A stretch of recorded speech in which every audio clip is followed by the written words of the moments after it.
What's going on, guys? As most of you already know, my name is Chad and welcome to the MOAB for Dummies Dome Edition. If you're not familiar with this series, it is dedicated to helping you guys get the easiest MOABs possible in free-for-all. I'm doing it on every single map, so if you missed any prior episodes, check out the playlist on my channel's homepage. With that said, let's get started with the gameplay. I'm sure a lot of you guys have been waiting on this map because, let's be honest, the spawns are a clusterfuck and it's not easy to stay alive on this map at all. There's only one spot that's truly effective in getting a MOAB, and that's going to be this building that we're going to work. So this is the general area we're going to stay in. We'll talk about that a little bit before we get into the setup. You're going to want to put the motion sensor in this little cubby hole. I kind of tossed it down the hallway real quick because I thought I heard someone running behind me. I think he ran out that door though. But if you put it all the way back into that little, like I said, that little cubby hole, it's not going to get destroyed as easily. Which, there's so much clutter on this floor anyways, people tend to not see it, but, you know, just to play it safe, if you get a chance to, like, kind of jam it back in that corner, that's what I would do. But there's a spawn in this room right here. There's a spawn right here where I'm standing. There's a spawn in the back of this room to the right, and there's one right out here where I'm looking. So you got 4 good spawns. The motion sensor is going to pick up 3 out of the 4, and that's going to pick up the 4th once the guy runs through that front door there. Again, I have C4 because I'm retarded, but if you're really going to go for a MOAB, you're going to want a Bouncing Betty or a Claymore. I would put it in that doorway that I'm looking at now that leads out towards the bunkers. That way, that's going to cover that 4th spawn just in case you miss it. You're going to want to work this back area. When you kill someone, expect them to spawn right where I'm looking, right where that guy is right there. They're going to spawn there 9 out of 10 times. If they don't, the next time they're probably going to spawn in that room all the way at the end of the hallway. They're never going to spawn where you're standing as long as you don't push up too far. And they generally won't spawn outside of that doorway that leads to the bunkers, at least the guy that you killed anyways. Because of the, like I said, the revenge spawn system, it's always going to spawn someone to the closest available spawn. So you got to keep your eye on those. But you're generally gonna want to work this back part of the room right here, and you'll see me move around a little bit once in a while, just because you'll tend to get naded if you stay back there too much. This is a great line of sight, by the way. You can look right through over that box through to the other spawn, and you can catch people coming in that doorway before they actually have a chance to, you know, pull up their sights and kill you. So anyways, with that said, you guys know how to work the map now, so let's talk about the class setup a little bit.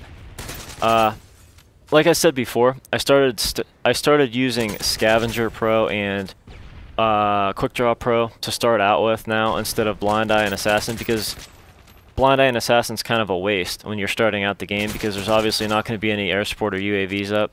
So Scavenger Pro is going to give you plenty of ammo to get the MOAB. You're not going to have to worry about picking up, you know, scavenger packs very often, and you know, Quick Draw Pro is self-explanatory. That's probably the best red perk to win gunfights with.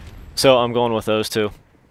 As far as the Specialist pack goes, I am now running Assassin Pro first, Stalker Pro second, and Hardline last, so that on the 7th kill you get the Specialist bonus, and then you'll have Blind Eye and all that good stuff too.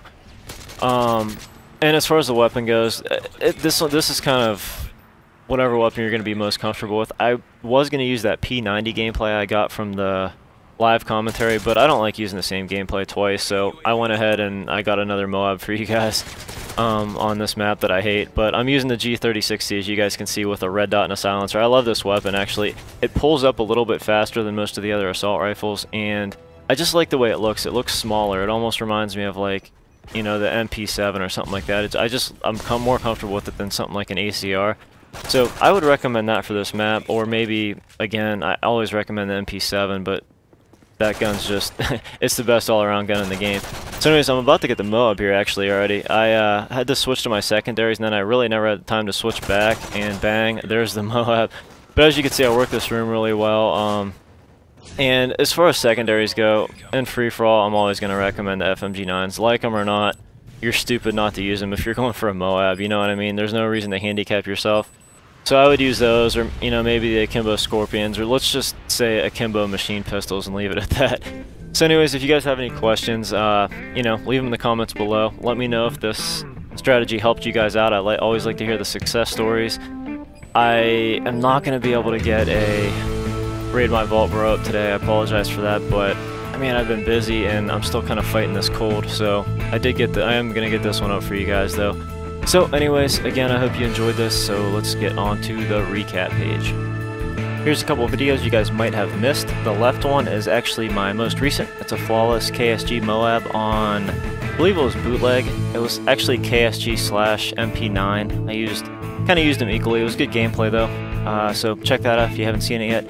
The video on the right is actually my MOAB for Dummies Underground Edition, so you guys haven't seen that yet, check that out. If you haven't subscribed, click on that subscriber button there, follow me on Facebook and Twitter. The links will be in the description. And as always guys, I appreciate all the support. I will catch you all later. Peace.